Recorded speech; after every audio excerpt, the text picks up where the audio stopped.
नमस्कार दोस्तों, स्वागत है आपका आलोका एजुकेशन के ऑनलाइन चैनल में। आज हम लोग बात करते हैं AWES army school APS TGT PGT PRT के एडमिट कार्ड के बारे में। इसका एडमिट कार्ड अवेलेबल हो गया है। एग्ज़ाम डेट 21 और 22 नवंबर को है। आइए इसके बारे में जानकारी लेते हैं, कुछ नोटिफिकेशन के बारे में भी जानते हैं और कुछ वैकेंसी के बारे में भी जानते हैं, क्वालिफ़िकेशन के बारे में जानते हैं, एग्ज़ाम पैटर्न के बारे में जानते हैं। तो आइए इसकी जानकारी लेते हैं। सबसे पहले हम लोग ये देखते हैं कि जो भी इम्पोर्टेंट इंस्ट्रक्शन है, ये पूरा का पूरा वीडियो आपके जो नोटिफिकेशन है AWES का आर्मी स्कूल का जो भर्ती आई है वहीं से लिया गया है।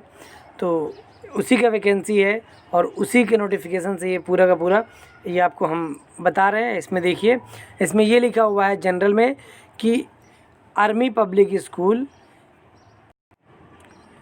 CBSE बोर्ड से एफिलिएटेड होता है और ये army welfare education society AWES के थ्रू चलाया जाता है और 173 आर्मी पब्लिक स्कूल हैं जो इंडिया में हैं।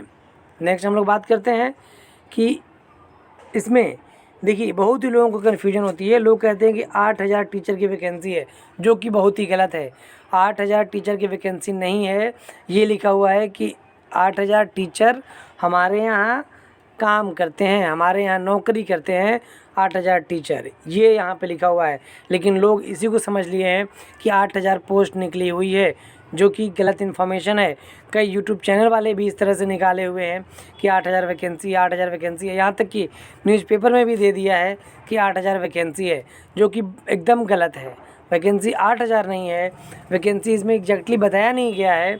लेकिन देखिए, इन लोगों ने इस पॉइंट में लिख दिया है पूरा का पूरा, इसको इसलिए हाईलाइट किया गया हाईलाइटर से कि कितनी वैकेंसी है।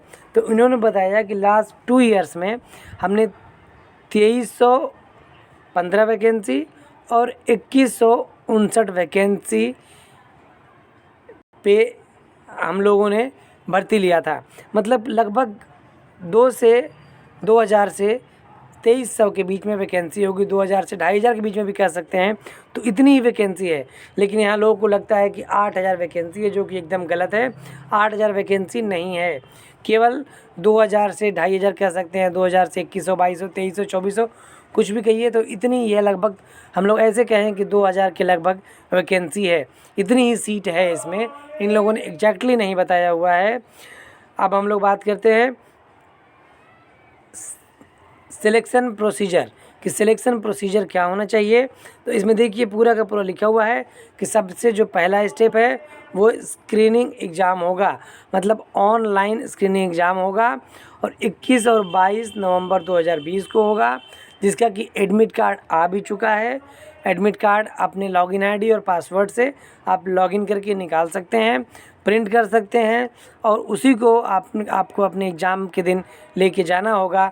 उसमें रिपोर्टिंग टाइम भी लिखा हुआ है, गेट बंद करने का भी टाइम लिखा हुआ है। उसके बाद आपका एग्ज़ाम शुरू हो जाएगा और किस तरह से क्या होगा हम लोग आगे बताते हैं। अभी हम लोग बात करते हैं कि सबसे पहले आपको क्या स्टेप है सिलेक्शन प्रोसीजर का, वो है स्क्रीनिंग एग्ज़ाम, मतलब ऑनलाइन टेस्ट होगा। और उसके बाद जो लोग इसमें क्वालिफाई होंगे वो लोग सेकेंड स्टेप में जाएंगे। सेकेंड स्टेज क्या है, वो है इंटरव्यू होगा उन लोगों का जो लोग स्टेप 1 में क्वालिफाई होंगे। और पॉइंट थर्ड है for language teacher written test compromising essay comprehension of 15 marks will be held along with evolution of teaching skill. मतलब ये है कि जो लोग का लैंग्वेज टीचर हैं उन लोगों का एसे और कंप्रहेंशन का टेस्ट होगा, 15 मार्क्स का होगा। और जिन लोगों का लैंग्वेज का नहीं है उन लोगों का ये स्टेज 3 नहीं होगा, केवल स्टेज 2 तक होगा। और जिन लोगों का PRT है, केवल PRT, उन लोगों का स्टेज 1 ही होगा। मतलब इंटरव्यू तो देना ही है। अब आगे हम लोग बात करते हैं ऑनलाइन स्क्रीनिंग टेस्ट कि to qualify for interview and evaluation of teaching skills the candidate should have pass the online screening test. This has been scheduled on 21st and 22nd November 2020 at various centers across the country. The general guidelines for candidates are given in the succeeding paragraph. कहने का मतलब ये है कि आपका exam 21 और 22 नवंबर 2021 को होगा और आपको इंटरव्यू देने के लिए, इंटरव्यू में बैठने के लिए, इंटरव्यू में अपीयर होने के लिए आपको सबसे पहले ऑनलाइन पेपर जो पहला होगा स्टेज फर्स्ट, उसको पास करना होगा। नेक्स्ट बात करते हैं हम लोग categories of teaching. The exam will be held for the post of TGT, PGT, PRT for subject as per list placed as annexure 2। Annexure 2 देख लीजिएगा इसका, उसमें लिखा हुआ है कौन कौन से आपके सब्जेक्ट के एग्ज़ाम होंगे। और हम लोग ऐसे बात करें तो TGT, PGT और PRT का एग्जामिनेशन होने वाला है। नेक्स्ट हम लोग बात करते हैं क्वालिफ़िकेशन, कि आपकी क्वालिफ़िकेशन क्या होनी चाहिए। The requisite qualification are educational professional qualification. PGT का आपको दिख रहा होगा, TGT और PRT सबके लिए दिख रहा होगा आपको। तो ये है कि मिनिमम क्वालिफ़िकेशन कितने % होना चाहिए, 50। क्या होना चाहिए, PGT के देख रहे हैं हम लोग, BEd होना चाहिए, जो कि UP PGT आती है उसमें BEd मैंडेटरी नहीं होता है। लेकिन यहाँ पे आर्मी स्कूल का जो AWES APS का PGT का फॉर्म है उसमें BEd क्वालिफ़िकेशन भी मांगा हुआ है। और कितने % मार्क्स होना चाहिए, तो 50% मार्क्स इसमें भी होना चाहिए, इसमें 50 और इसमें भी 50। अब हम लोग TGT की बात करते हैं तो इसमें भी 50 और इसमें भी 50, मतलब ग्रेजुएशन में भी 50 और BEd में भी 50 होना चाहिए। अब बात करते हैं PRT के लिए, तो इसमें भी वही है कि ग्रेजुएशन होना चाहिए और BEd होना चाहिए, दोनों में 50-50%। मतलब कि चाहे PGT भरना हो, TGT भरना हो या PRT भरना हो, you have to secure minimum 50% marks, तभी आप भर पाएंगे इस फॉर्म को। अगर आपने 50% मार्क्स पाया हुआ है तभी आप इस फॉर्म को भर सकते हैं, otherwise you are not eligible for this post. अब इसमें एक और पॉइंट दिया हुआ है, यहाँ पे देखिए, अगर आपको दिख रहा है कि यहाँ पे स्टार लगा हुआ है, इसमें स्टार का मतलब ये है कि अगर ये TGT के लिए है कि अगर आपने ग्रेजुएशन में 50% मार्क्स नहीं पाया हुआ है और अगर आपने PG किया है और उसमें 50% से अधिक मार्क्स हैं तब आप एलिजिबल है। मतलब ग्रेजुएशन में किसी का ऐसा होता है, किसी कारणवश उन लोगों का ग्रेजुएशन में परसेंटेज नहीं बन पाता है 50%, तो वो PG कर लेते हैं। PG में अगर आपका 50 से अधिक आ गया तभी भी आप एलिजिबल हैं। मतलब ग्रेजुएशन में अगर जिसका नहीं है उनके लिए बढ़िया मौका दिया गया है कि ठीक है, ग्रेजुएशन में आपका 50% नहीं है तो आप PG में 50% ला करके दिखाओ तो आप एलिजिबल हो जाओगे। तो ये आप लोगों के लिए बहुत ही बढ़िया मौका है जिनका 50% तक कम है कि आप लोग PG से कर लीजिए, PG कर लीजिए 50% मार्क्स से। नेक्स्ट हम लोग बात करते हैं कि क्वालिफ़िकेशन क्या होनी चाहिए। क्वालिफ़िकेशन बात कर लिया, हम लोग एज की बात करते हैं। और देखिए, मैं जैसा कि आप लोगों को सारी वीडियो में हम लोग बताते हैं कि आपको एक डेट से एज की काउंटिंग होती है, मतलब किस डेट को आपकी एज कितनी होनी चाहिए, ये सारे विज्ञापन में, सारे एग्जामिनेशन के फॉर्म में और जितने भी वैकेंसी आती है उसमें लिखा रहता है कि किस डेट को आपका वो चूज करना है कि आप कितने साल के हुए हैं। तो एक पर्टिकुलर डेट होती है, उसी डेट से आपको काउंट करना होता है, निकालना होता है कि इस डेट को आपकी कितनी एज है, अपर या लोअर एज, उसी डेट से निकाली जाती है, उसी डेट से काउंट होती है। अब देखिए, इसमें है कि 1 अप्रैल 2021 को आपकी एज काउंट होनी है। अब ये है कि फ्रेश कैंडिडेट, मतलब जिनके पास, जो लोग फ्रेश हैं, कोई एक्सपीरियंस नहीं है या 5 साल से कम एक्सपीरियंस है, उनको 40 साल तक रखा गया है। मतलब वो 40 साल तक भर सकते हैं फॉर्म। और जो लोग एक्सपीरियंस वाले हैं वो लोग 57 साल तक भर सकते हैं। जो लोग 5 से 10 साल जिनका एक्सपीरियंस है वो 57 साल तक फॉर्म भर सकते हैं। नेक्स्ट हम लोग बात करते हैं नेक्स्ट पॉइंट का। CTET TET is not mandatory for appearing in the online screening test, however CTET TET conducted by central state government is mandatory for appointment as TGT PRT। मतलब ये है कि CTET ऑनलाइन एग्ज़ाम देने के लिए आपको ये बाध्यता नहीं है कि CTET नहीं है तो फॉर्म ही नहीं भरेंगे, ऐसा नहीं है। आप फॉर्म भर लीजिए, एग्ज़ाम दे सकते हैं, लेकिन TGT और PGT के लिए आपको CTET होना ज़रूरी है। Those not qualified CTET but found fit in all other aspects may be considered as appointment on vacancy which may be ad hoc in nature till attention of qualification। मतलब ये कहने का मतलब है कि अगर कोई बंदा ऐसा है जो लगता है कि चलो भाई टेट नहीं है, उसके पास सीटेट नहीं है और वो फिट है, हाँ पढ़ने में अच्छा लग रहा है, उसको अच्छे अच्छे मार्क्स गेन किए हुए हैं, इंटरव्यू में भी अच्छा कर रहा है, लेकिन उसके पास सीटेट या टेट की मार्कशीट नहीं है, तो उनको भी एडॉक पे या हम लोग कह सकते हैं कि टेम्परेरी बेस पे उनको भी नौकरी पे रखा जा सकता है। नेक्स्ट ये है कि आपको जैसे बताया हमने कि 21 और 22 नवंबर को एग्ज़ाम होगा और किस तरह से क्या रहेगा ये हम लोग देखते थे। ऑनलाइन में आपको क्या टेस्ट देना है इसकी बात हम लोग करते हैं। सबसे पहले इसमें लिखा हुआ है पीजीटी और टीजीटी। पीजीटी और टीजीटी की बात करें, पार्ट ए है। पार्ट ए में क्या कंटेंट आएगा, तो जनरल अवेयरनेस, जो कि आपको न्यूज़पेपर से बहुत ही अच्छी जानकारी मिल जाती है। न्यूज़ पढ़िए, न्यूज़ में अगर आप टीवी देखते हैं तो न्यूज़ देखिए, आपको सारी खबरें मिल जाती है। एक नोट्स बनाइए, उसमें आप सारी खबरों को नोट्स करते रहिए, क्योंकि मैक्सिमम आपके करंट यहीं से तैयार हो जाएंगे। न्यूज़पेपर आप लेना शुरू कर दीजिए, जिससे कि आपको कोई प्रॉब्लम ना हो। आजकल ऑनलाइन भी पेपर चलता है, ऑनलाइन पर डाउनलोड कर लीजिए, ऑनलाइन पेपर पढ़ लीजिए। अगर आपको नहीं पेपर मंगाना है तो ऑनलाइन भी पढ़ सकते हैं। ढेर सारे लोगों ने व्हाट्सएप ग्रुप बनाया हुआ है, जिसके माध्यम से आप लोग पेपर पढ़ सकते हैं और करंट्स, जिसे हम लोग कहते हैं जनरल अवेयरनेस करंट्स, उसको आप तैयार कर सकते हैं। नेक्स्ट है मेंटल एबिलिटी, मतलब math, English comprehension, educational concept and methodology, inclusive education and IT. ये पार्ट ए में आएगा टीजीटी और पीजीटी के लिए। नेक्स्ट है पार्ट बी के लिए स्पेसिफिक ऑप्शन, जैसे आपने हिंदी का सब्जेक्ट है तो हिंदी के क्वेश्चन रहेंगे। कितने मार्क्स रहेंगे? 90 मार्क्स। ये कितने मार्क्स रहेंगे? 90 मार्क्स।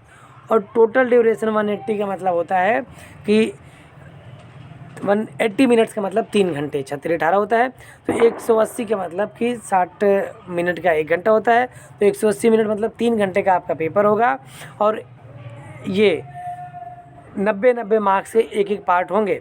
अब हम लोग बात करते हैं पीआरटी के लिए। पार्ट ए रहेगा, पीआरटी में केवल और केवल पार्ट ए रहता है, और जो इसका सिलेबस है वही इसका भी सिलेबस होता है। Syllabus of PRT and TGT for part A will be same, दोनों के लिए सेम रहेगा। और इसके 90 मिनट मिलना है, इसके लिए भी, और 90 मार्क्स और 90 मिनट्स मतलब 1 मिनट में आपको एक क्वेश्चन करना है और 1 मार्क्स मिलेंगे आपको। नेक्स्ट ये कुछ टीजीटी के लिए है, पढ़ लीजिएगा, और पीआरटी के लिए भी पढ़ लीजिएगा कि क्या आपका क्वालिफ़िकेशन के बाद क्या मैच कर रहा है। और इसमें एक और बात सबसे इम्पॉर्टेंट ये है कि ये पूरा का पूरा पेपर इंग्लिश टू इंग्लिश आता है, हिंदी में नहीं रहता है। लैंग्वेज को छोड़ के लैंग्वेज में भी केवल हिंदी और संस्कृत, हिंदी देखिए इसमें लिखा हुआ है हिंदी और संस्कृत केवल हिंदी में रहेंगे, बाकी सब कुछ इंग्लिश में ही रहेगा। तो आप मेंटली प्रिपेयर होकर जाइएगा। ऐसा नहीं कि आप वहाँ जाएं और आपको पता चले कि ये पेपर तो पूरा इंग्लिश में आ रहा है, मेरे पल्ले नहीं पड़ रहा है, मैं इसको कैसे कर पाऊँगा। तो ये आपको पहले से ही पता होना चाहिए कि ये पूरा का पूरा पेपर आपका इंग्लिश टू इंग्लिश रहेगा। नेक्स्ट हम लोग बात करते हैं कि score will be normalise to 100। आपका जो स्कोर होगा वो 100 पे नॉर्मलाइज होगा। There will be negative marking of 1/4, मतलब आप अगर गलत क्वेश्चन करते हैं तो 1/4 मार्क्स आपके गलत उत्तर के कट जाएंगे। नेक्स्ट है part A and B will be available together and the candidate have to freedom the answer in the order which they prefer. मतलब ये है कि जिन लोग, जैसे पीआरटी के लिए तो केवल पार्ट ए है, और टीजीटी और पीजीटी के लिए पार्ट ए और पार्ट बी दोनों है। तो जो टीजीटी और पीजीटी देना है उन लोगों को, इन लोगों को जो ऑनलाइन पेपर देंगे वो दोनों पेपर एक साथ ही दे दिया जाएगा, चाहे वो पहले 90 मिनट में सेक्शन ए करें या सेक्शन बी करें, ये उनके ऊपर डिपेंड है। पार्ट ए पहले करना चाहें तो पार्ट ए कर सकते हैं, पार्ट बी करना चाहें पहले तो पार्ट बी कर सकते हैं। टोटल 180 मिनट मिलेंगे उनके लिए। अब अगला पॉइंट क्या है, to qualify the candidate must score 50% marks in each part. मतलब पीआरटी के लिए तो एक ही पार्ट है, तो उसमें 50% मार्क्स पाना है। मतलब अगर हम कहें कि 100 पर नॉर्मलाइज हो रहा है तो 50% मार्क्स पाना है। और अगर मार्क्स में बात करें हम लोग तो 90 नंबर का है, तो उसमें 45 नंबर आपको लाना है, तभी आप क्वालिफाई माने जाएंगे, तभी आपको क्वालिफिकेशन का स्कोर कार्ड मिलेगा। Otherwise you will be fail and attempt for next time. Next हम लोग जो कि है आपकी एग्ज़ाम फ़ीस कितनी है, वो 500 रुपये नॉन रिफंडेबल है। अगर आपने फॉर्म भरा होगा तो आपको पता ही होगा कि 500 रुपये इसकी एग्ज़ाम फ़ीस है। नेक्स्ट हम लोग बात करते हैं कि रजिस्ट्रेशन। तो रजिस्ट्रेशन इसका आपको पता ही होगा कि 1 अक्टूबर से शुरू था और 20 अक्टूबर को ख़त्म था। कोई इसकी डेट एक्सटेंड नहीं हुई थी, साइट लगभग सही चल रही थी और कोई इसकी डेट एक्सटेंड नहीं होती है। पिछले बार भी ऐसे हुआ था कि डेट एक्सटेंड नहीं हुई थी। तो इस बात को आप ध्यान में रखें, कोई भी फॉर्म को भरा करिए कि डेट एक्सटेंड हो या ना हो, मुझे फॉर्म को पहले भर लेना है, क्योंकि लास्ट डेट का आप वेट करते हैं तो पता चले कि 1 साल आपको वेट करना पड़े जब तक वैकेंसी ना आए। क्योंकि लास्ट डेट में कभी कभी ऐसा भी होता है कि सर्वर नहीं चलता है और प्रॉब्लम हो जाती है। जब सर्वर नहीं चलेगा तो आपका फॉर्म नहीं फिल होगा, जब फॉर्म नहीं फिल होगा तो अगला कोई आप एग्ज़ाम कैसे देंगे, एग्ज़ाम नहीं देंगे तो सिलेक्शन कैसे होगा। तो आपको इस बात को ध्यान में रखना होगा कि जैसे ही फॉर्म आए उसको तुरंत आप फॉर्म को भर लिया करिए। नेक्स्ट हम लोग बात करते हैं स्कोर कार्ड। जैसा आपने बताया कि स्कोर कार्ड आपको मिल जाएगा अगर आप 50% मार्क्स स्कोर करते हैं, और ये कब तक रहेगा, for the period of at least 1 year within 3 years of issue score. चलिए पूरा पढ़ते हैं इसको। The score card of successful candidate will be available on the registration portal after the exam which the candidate may download and laminate. The card will be valid for life provide the candidate take up teaching position in any CBSE recognized school for a period of at least 1 year within 3 years of issue of score card। मतलब 3 साल तक आपका ये code को जो card रहेगा score card वो valid रहेगा। 3 साल के अंदर तक आपको कहीं भी अगर CBSE स्कूल में चाहे पढ़ाना तो वहाँ भी जाके इस स्कोर कार्ड को लेके कि मैं क्वालिफाइड हूँ, मैं पढ़ा सकता हूँ, मैं एलिजिबल हूँ, तो आप पढ़ा सकते हैं। नेक्स्ट हम लोग टाइमलाइन देखते हैं। रजिस्ट्रेशन जैसे कि बताया हमने 1 अक्टूबर से 20 अक्टूबर तक लास्ट डेट थी इसकी, और अवेलेबिलिटी ऑफ एडमिट कार्ड्स जो था कि 4 नवंबर को अवेलेबल होना था, लेकिन ये 4 नवंबर को ना हो के 11 नवंबर को एडमिट कार्ड इसका आ चुका है। आप लोग भी अपने उस पर लॉगिन करके रजिस्ट्रेशन पोर्टल जहाँ से आपने रजिस्ट्रेशन किया है वहाँ जाके लॉगिन करके अपना ईमेल आईडी और पासवर्ड दे करके लॉगिन कर लीजिए और वहाँ से प्रिंट कर लीजिए। और अगर आप चाहते हैं तो इसका क्वेश्चन पेपर भी मिलता है 50 रुपीज़ दे के पार्ट ए का क्वेश्चन पेपर और 50 रुपीज़ दे के पार्ट बी का क्वेश्चन पेपर भी आप डाउनलोड कर सकते हैं। और इसका एग्ज़ाम जो होना है मैं आपको कई बार बता चुका हूँ कि 21 और 22 नवंबर को इसका एग्ज़ाम है, और जो रिज़ल्ट है वो 2 दिसंबर को जो रिज़ल्ट आ जाएगा, ये इसका टेंटेटिव डेट है। रिज़ल्ट में कुछ लेट भी हो सकता है, लेकिन ये है कि आपका 2 दिसंबर को रिज़ल्ट आ जाना है। बहुत ही जल्दी इसका काम होता है। आप सोचिए कि यूपी की टीजीटी पीजीटी की वैकेंसी है, आप देखते होंगे कि 2016 की वैकेंसी है और अभी तक वो पूरी कंप्लीट नहीं हुई है, लेकिन इसका रिज़ल्ट आप देख रहे होंगे कि 22 तारीख ख़त्म हो रहा है और 2 दिसंबर को इसका रिज़ल्ट आ जा रहा है, मतलब 10 दिन के अंदर। बहुत ही फास्ट इन लोगों का काम है और हर साल ये वैकेंसी निकलती है, लगभग अक्टूबर नवंबर में इसका एग्ज़ाम होता है और यही प्रोसेस चलता रहता है। बहुत ही फास्ट प्रोसेस है इसका। आइए हम लोग बात करते हैं सैम्पल क्वेश्चन। जैसा कि हमने बताया कि आपको अगर लेना हो सैम्पल क्वेश्चन तो आप इसकी वेबसाइट जो जहाँ से आपने फॉर्म भरा है www.aps-cab.in पे जा कर के वहाँ से भी आप इसका फॉर्म का 50 रुपीज़ पे करके पार्ट ए का और पार्ट बी का आप वहाँ से सैम्पल पेपर ले सकते हैं। नेक्स्ट हम लोग बात करते हैं लिस्ट ऑफ सब्जेक्ट कि किस सब्जेक्ट में टीजीटी और पीजीटी है। और बता दूं आपको कि पीआरटी में कोई सब्जेक्ट नहीं होता, इसलिए पीआरटी में कोई भी बंदा भर सकता है जो ग्रेजुएशन किया हो। ये भी आगे हम लोग अभी देखेंगे।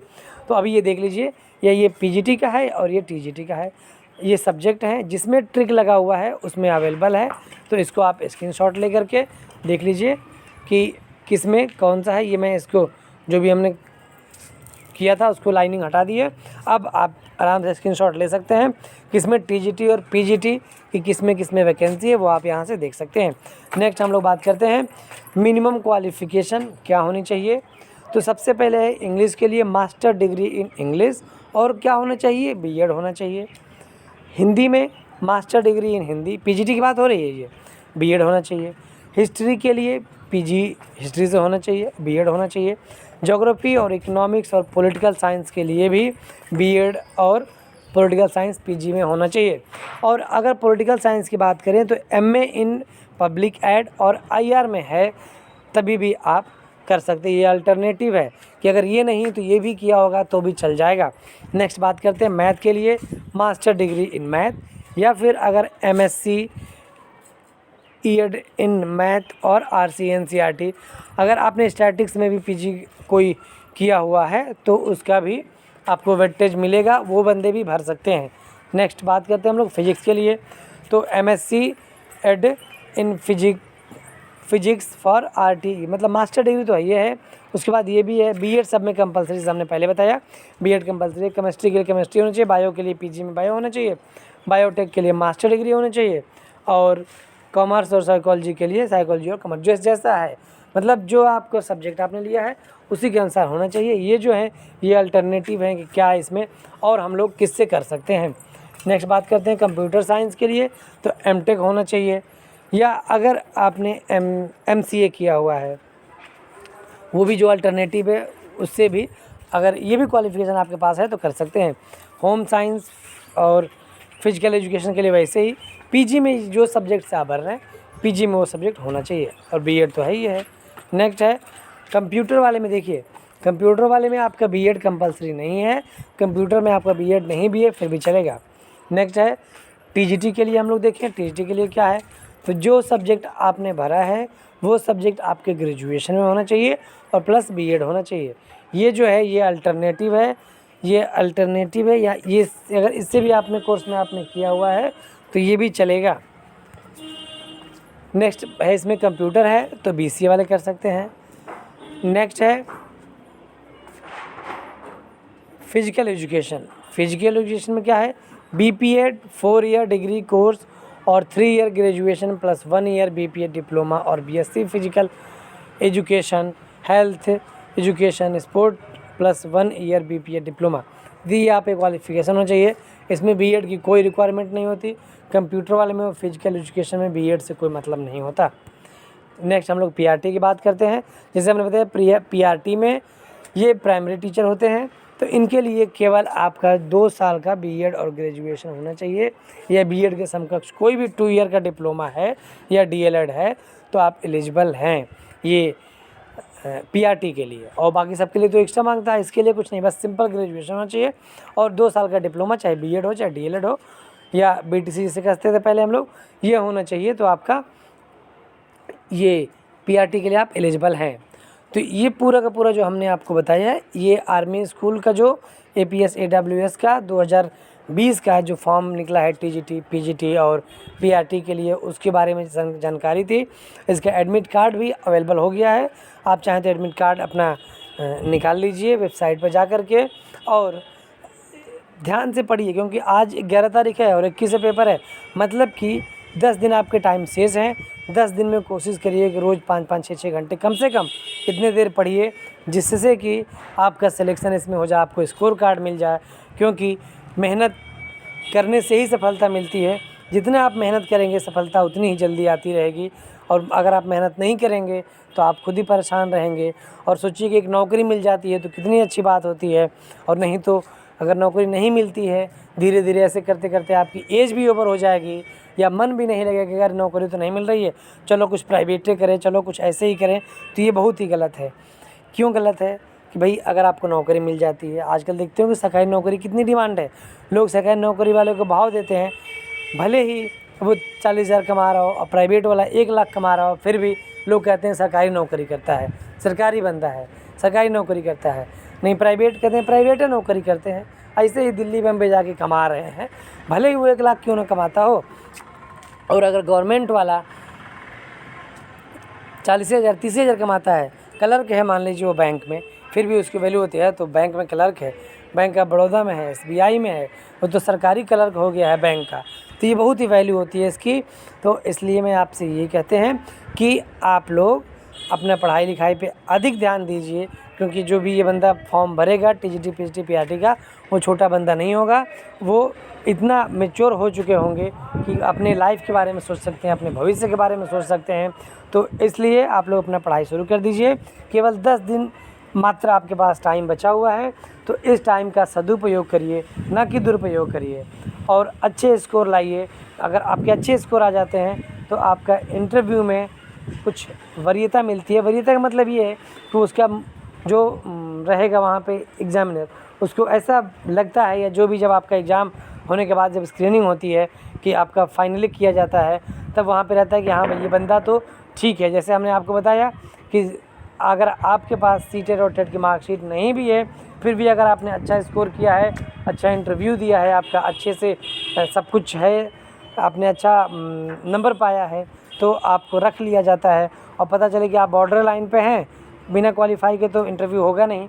और अगर मान लीजिए बॉर्डर लाइन पे है, जैसे हमने बताया 50% मार्क्स इसमें ज़रूरी है, अगर 50% मार्क्स ही एकदम है, मान लीजिए 51% है, तब तो आपको एकदम बॉर्डर लाइन पे हैं, तो वो कहेगा कि ठीक है बस जाओ, क्वालिफाई नहीं भी आपको कर सकता है। लेकिन वही अगर आपने 80, 79, 90 नंबर कुछ पा जाते हैं इस तरह से, तो आपको ज़्यादा फ़ायदा होगा, क्योंकि आपको वहाँ पे फिर कुछ ना कुछ वरीयता मिलेगी। ऐसा कहीं लिखा नहीं है, ऐसा कोई नोटिफिकेशन में नहीं है, लेकिन ये है कि अगर आप ज़्यादा स्कोर किए रहते हैं तो आपका ये रहता है कि हाँ भाई, और आपने खुद से भी संतुष्टि मिलती है कि हाँ हमने पढ़ा था और मैं इतना नंबर लाया हूँ, इतने % है। तो ये पूरा का पूरा आपका ये APS के बारे में था। और हमारे चैनल पे, ऑनलाइन चैनल है जो आलोका एजुकेशन का, इस पे जुड़े रहेंगे, चाहे वो फेसबुक पे है या यूट्यूब पे है या ट्विटर पे है या टेलीग्राम पे है, तो आपको इस तरह की notification, vacancy detail, admit card का, और जो भी कौन सा फॉर्म आया, किसकी कितनी फ़ीस है, इन सब के बारे में जानकारी आपको मिलती रहेगी। Thank you for watching our online channel Aloka education.